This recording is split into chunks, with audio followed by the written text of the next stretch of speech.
bosso les ala bien et non que bossa toujours na ba guerre d'esprit mon boyo tie to lobby je suis vraiment te bokoto Martin Zamouana yo s'il s'agit à côté là yo na c'est abala moi si au monter manaye lingi tile na c'est parce que réalité au Martin mon na a vivre na poto na papa yo vivre qui yo za qui notre père notre date Martin za qui kuna ye moko na moi na ye il faut que Martin les attendre ça yo cause ni ko y a subir pour na isali qui a la prise. Regardant notre papa, ça montre que papa n'a vraiment avec beaucoup de regrets dans mon thème, beaucoup d'inquiétudes, n'a pas si ébellé pour moi là Martin à s'allier. Bon ça là aussi. Martin, au monde nous avons mon papa à Kalazalabati, maman à Kalabazalabati. On va à Kalazali, moi c'est Kalazali, camarade B à Kalazali, mais ma boti à Kalabazalabati. Bien ça montre que papa a un souci parce que on dirait on néglige qui on dirait on sabote qui est par rapport à arriver là ce qui est ça qui est bien avant que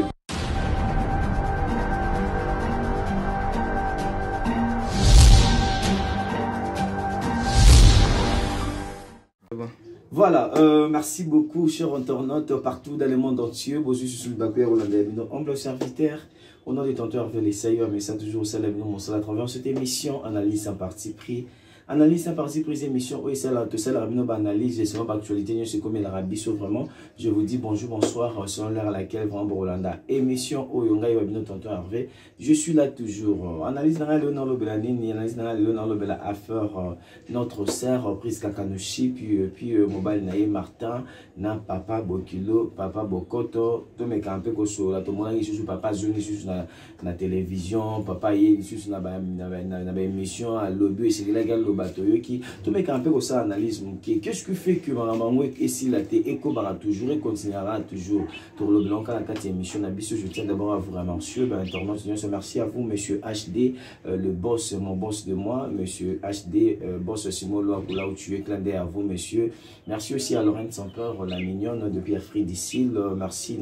à maman pasteur Françoise Vango église la flamme du feu depuis Paris veut dire que ma bonne délai à Paris et pas tonton Hervé maman pasteur Zamba Pambola rend le message au Pambola Borfela. Zamba Zom c'est notre maman Françoise Vang, maman pasteur église la flamme du feu. Merci à maman Sujo, la maman et à Mourinho depuis Belgique. Sans oublier Rachina Ibaka, je te dis un grand merci. Trésor et Yaba,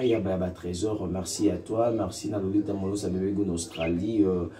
Garçon capable, Franck Boulot dans les États-Unis, clin d'œil à toi mon ami, Pierrot Meya. Merci à vous. Merci aussi à Mira Kinzi derrière la caméra. Merci aussi à José qui peut me pénaliser tout quoi, l'assistance et émission. Quand elle a début, tout le l'affaire prise Kakanoshi, puis vraiment, je sais la bien, je sais la passe, ils ont les émissions artistes et comédiens par rapport, il y a chaque fois, tout le monde a Papa Zozonga, Papa Zogoba, je sais, eux, c'est ça là vraiment, et comique, ça la passe. En regardant, Prise Kakanoshi, puis c'est un artiste et comédienne, c'est une actrice. C'est une actrice qui fait bien son métier. Et c'est Sarabino par rapport à Moussa Naye. Elle a toujours posé, toujours doux. Bafa n'a pas balinga quand même n'enga jouaka. Mais le oyo comme on est ils ont tant à malandé moi ya mabe. Comme on est ils ont tant à vraiment n'enga mabe n'enga malam tende to meka un peu to vandi to solo. On te meka un peu koloba. Pourquoi? Papa et Martin azoko ba toujours na robo ya libala ya ndeko na biso priska azoli na toujours libala wana sa maté pour na nini ndete zo sala ba analyse awa to koloba nyonso rien que la vérité bino nyonso ko bi tonton avazalaka garçon mo azara toujours au milieu chroniqueur mo sans parti pris et s'il s'agit à repérer sa raison na pire raison s'il s'agit à condamner na condamner pour que la prochaine obonisa s'il s'agit à rosala naître et repérer ça tous les deux quand conseil tous à naître, tous à rappeler qui vient pour nous manger ça et ça malam. Puisque vraiment je suis de cœur avec lui, je suis de cœur avec Papa Bokoto, je suis de cœur avec Martin. Nous sommes en train de nini tout bongisa et Moussala et qui est malade. Nous vraiment beau associer Dieu dans ma problème au namagambo au nyoso. Ceux qui vont associer Nzambe bon monde qui m'a bino et aussi la nakimi à l'amiable nyonso. Et puis pour ça les femmes beaux à la harmonie beaux à même morale beaux solo là. bosso les ala bien et non qui bossa toujours na ba guerre d'esprit mon boyo tie to lobby to lobby et je vraiment te et je ça vraiment te hein presque kanushi. En tout cas je te souhaite de bonnes choses et puis de bonnes chances et puis ba bonne chose na couple na bino nzambe alo lazar na bino batela bino pour que mama bino ki de liboso papa bokoto Martin Zamwana yo s'il s'agit à kochela ye na se abala moi si au monté manaye lingi chela ye na se parce que réalité au Martin mon à vivre na poto kuna papa yo vivra qui était aux qui notre père notre daddy Martin zaki kuna ye moko na moi si na ye il faut que Martin de attalisa yo cause nini o ye à subir kuna isali ki ya robala priska problème nini o ya moni kuna isali ki ya kobala priska parce que moi si on appelle le là ko yebi sama ra mususu mais vérité zaka e pa na ba mi balé o Martin koloba moi na yo mo na o plus na o moi si na koloba il faut ça là mon konza malamu aliara matoi mi balé baloba ngo ko liara ito i monte de quoi moi c'est moi na kota biso ke papa tala Martin bali bobo wasundo ngai yo potimba mo ke Martin sundo moi sinon faut ça effort yeba problème ngo ezanini pousser ya sanini akeko sundola ye aya ko bala moi sinakin a en tout cas bocha na se papa Martin za moi na yo trop de paroles ya mabe ezaki to côté je pense pas que presque le baki bon je sais pas ce qui presque le baki qui a okanisa papa parce que papa c'est que ga bien okanisa ngai yebi pa na ngai na yebité ce que ezaki na vidéo mo presque le baki bon en tout cas na présenter les esquisses d'abord étant que comédien et tant que chroniqueur on a tiré kimia dans monde la bichu à média au papa limbise et puis non c'est que la prise a retiré la parole on a par rapport et ils ont makambo ils ont comme to qu'elle au delà et quand on a l'état et ils ont ma famille à taboki dans l'état bah aux autres c'est bien d'abord si c'est la famille parce qu'ils ont la famille l'état a tiré à peine ma mise ma sur les alibanda les choses à la famille en plus c'est bien qu'un conseil beau arranger au bino na bino c'est le moins ma bête vraiment tout mes campé kolobela tout moni papa beaucoup ta zone sur na internet ça l'émission en regardant notre papa ça montre que papa on a vraiment avec beaucoup de regrets dans mon thème beaucoup d'inquiétude n'a pas si belé au moins na ye Martin asalié na lieu qui m'a papa lobini ni Martin a utaki poto ayaki abengaki ete kazo ya kobala Martin ye poto a kembala moko vanda na ndako ya Priska asali 3 jours après ndaye koluga papa yo bete masula libala yango moni ke papa aboyaki na libala wana kotala boye c'est que papa biso azaki na besoin ya moins valeur to pe respect mon boye au moins na ye il fallait qu'il paye ça ya nyaki moi na ye atomé non na maboko na ye aya non na maboko na ye et puis makambo susu ba osala ngo sima Martin omoni na ba eloko moko papa ya kalazala raté mama ya kala pas la raté mobali ya kalazali mwasi ya kalazali camarade pe ya kalazali mais ba boti ya kala bazarate oko vivre na fille mon boye lelo oyo yo komi na Priska mwasi na wana o ya poto wana bobo ya na wana lelo obenga mwasi ya kala on se le dit obenga mwasi ya kala parce que ça susu oyo zo lingate yo zo vivre siko na Priska na papa na yo otika lo benga papa kala te otika lo changer été au tika la commissaire papa mon bosoki ya libanda te azaka mo boti no makila no asali tout le moyen pour que yo la Martin ozalelo o c'est ça yango na ngina lo baboyo moni nyonso oyo moi je condamne pas papa Bokoto je condamne pas Priska Kanushipi na komisko ko pesa moi faute belé par Martin parce que kotala papa wana azana souci ya mwana na ye eza mo boti mon côté oyo akoki kolinga mwana ya nyoka ma eza mo boti mote oyo akolinga mwana ya azana pasi. Donc papa Bokoto sur la joue par rapport à la douleur, a besoin de sengo ya mwana, yobe pasi ya mwana ye o yazana ngwa ko linga teke et ezala mulayi to pe nyoko la ye to pe nuri a ko accepter ngote. Azote mi libala o pourquoi parce qu'il a sali pe moi jour non, quand c'est dit tu comprends que papa Bokoto a sali jour parce que Martin a payé valeur na été o ye a pensaki, o ye a lukaki, o ye a lingaki. Alors bien on a que le gars qui est sur ce sengi a bon bala plus quand même aboya qui toujours quand les bala wana ça montre que papa ça un souci parce que on dirait au négligé qui on dirait au sabotage qui est par rapport y arrivé na yo ce qui au yebisa qui est bien avant que tu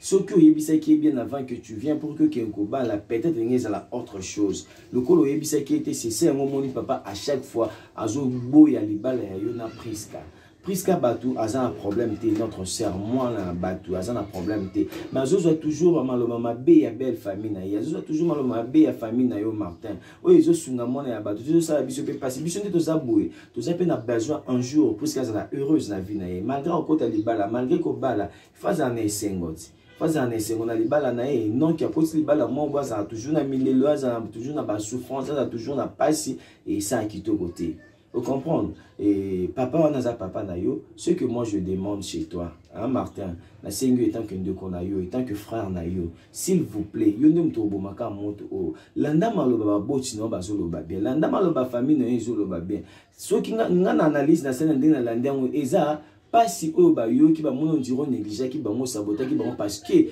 otomba qui n'a pas papa lobi elenge nga ke zala ceux qui yo kenda ki na ndako na ye o vandi ko no lali na tongo bete liso li bala ngai kondima le kolo mi kenda ki 3 jours et pas presque et après 3 jours de bete ma sola li bala ki olingo bala c'est ça qui a boyi yango parce que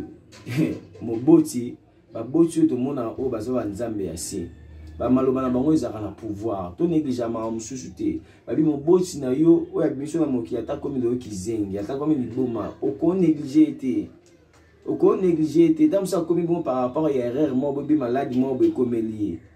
mais c'est pas dit que le quoi ya komi bongo négliger non tu es là pour le soigner il faut soigner au bongisi azonga normal hein Martin. Papa boko taza papa da yo ndeko na ngai prise za mwasi yo lingi to ebika bolingani mingi yo na ndeko na biso to sana besoin bozala bien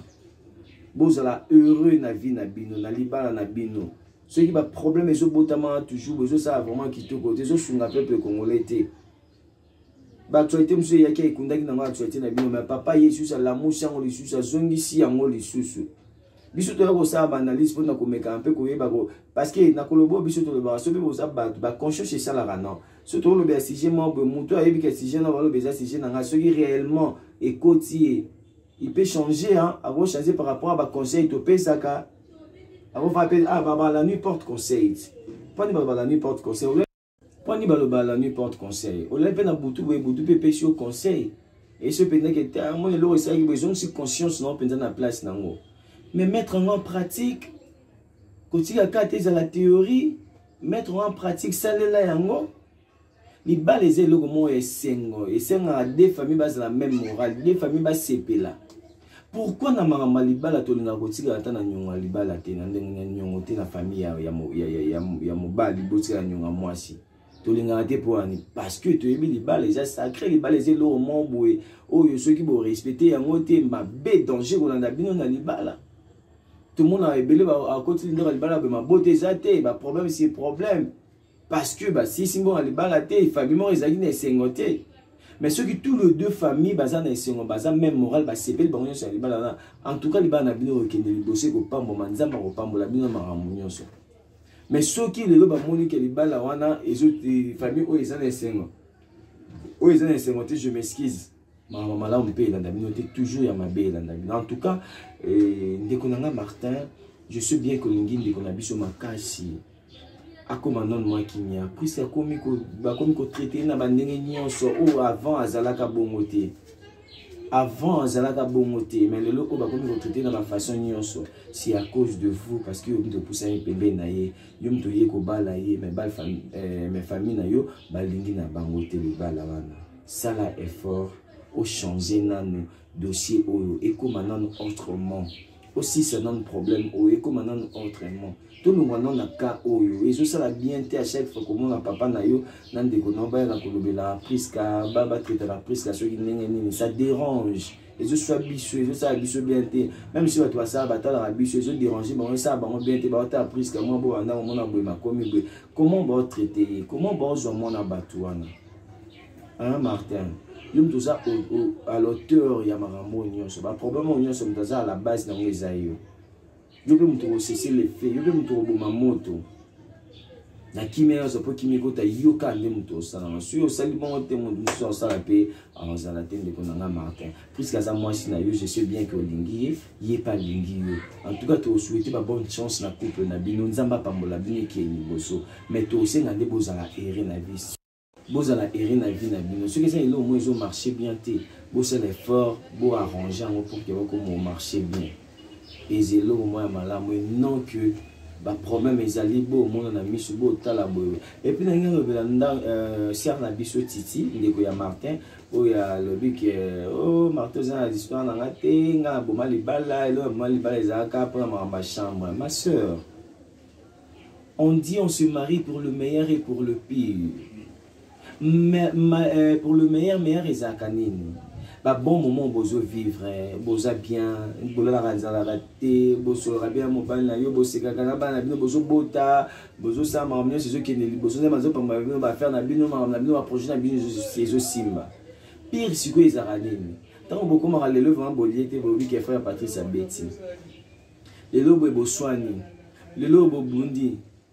le mobile longtemps ça pose en impuissant, tout ça ça devient de pur. Mais l'obité que le quoi yo mobile mais ça prend ma chambre yo faut bon malibala c'est que sungi mobile c'est que banane pour le meilleur et pour le pur c'est que banane pour le meilleur seulement pire yango le mot qui maye tu es là aussi capable ya ko aider ya raison c'est fort à comme un homme fort il y a beaucoup de docteurs ici ba docteur sous le bengo Zambia ba kono ba bima bazaki kinkole wana ba docteur du Dieu wa bazali ou bazo sunga ma faiblesse sexuelle ben puissance wana nyonso hein bazo sunga ça batuna ki mobile na bango yo yebi bango te tu peux le chercher au luki bango ba aider yo au sein nos zones ici mobile na yo na en forme que ne go malibala pour un problème il y a chambre c'est pas une raison ma sœur. Ils ont raison, en tout cas tu as mal fait dans le comportement, il y a na niveau ya média et puis tu mobile on a dans la famille on a ba yebi tombe en classe aux vidéos aux images au traité mon abondé ni bateau ba yebi famille na ba yebi mobile na yo ba le traité bango comment mutu sali bien tende konangai okoyiko bo malibala pa ma chambre que tu es la libre okoyiko bongisa yango pe au sali ki libosu ya avancer parce que ceux que sali bongoté et c'est le moins malamu te. Titi. En tout cas, dans la niveau de l'émission, c'était seulement ça. En tout cas, c'est pas là, on était sur la guinate, on a bon, ils arrivent vraiment quitter côté Makasi. Et mais côté Prisca, je verrais bien dans ce cas là. En paix, ça va un conseil pour ça, Bochanasi, Marambosanini et Sila. En tout cas, de ma part, na sengi karanzamba pe sabino force, pe sabino makasi, pe sabino mayele, ya kuyiba na ko si sa marambo o ici là vraiment na kimia nyoso mabe ko mate mabe yate parce que ça devient trop hein, et ça commence à choquer, ça commence à nous faire du mal. Tous supportants ont chuchoté, tout ça, tout supportants ont nini. Et je suis là vraiment, merci à vous, chers internautes. Vraiment, je suis là toujours pour vous servir. Je suis là toujours pour donner des conseils à ceux qui sont dans les problèmes. Là-bas, tout bazar toujours. On a pour s'il y a un sujet, je suis là pour débattre et ça, pour la repérer, ça nos conseils. En tout cas, merci à vous. Merci à Monsieur HD, le boss Simon Loakou. Merci à mon boss Simon Loakou. Merci à Lorraine Sampeur la mignonne de Pierre Félicile. Maman Pasteur Françoise Vangou depuis Paris. Église la femme du feu. Maman Pasteur Françoise Vangou depuis Paris. Merci à maman Sujo, à maman à Morigno. Depuis Belgique, merci à Lolita Moussa Bebegou en Australie, Rachina Ibaka aux États-Unis, Trésor Eyaba, Trésor un grand homme au nom de Trésor Eyaba, le président Trésor Eyaba, merci à Pierromé à mon ami, merci à Gilles Kibing, tous les amis des tontons Hervé, Franck Bulon, un garçon capable, Lolita Moussa Bebegou en Australie, la grande S, je te souhaite un joyeux anniversaire déjà en avance, la grande S, que du bonheur à toi, que Dieu te garde bien, la grande S, merci à Mirakiz, quant à moi, je vous dis déjà au revoir et on se retrouve au prochain numéro. Bye bye.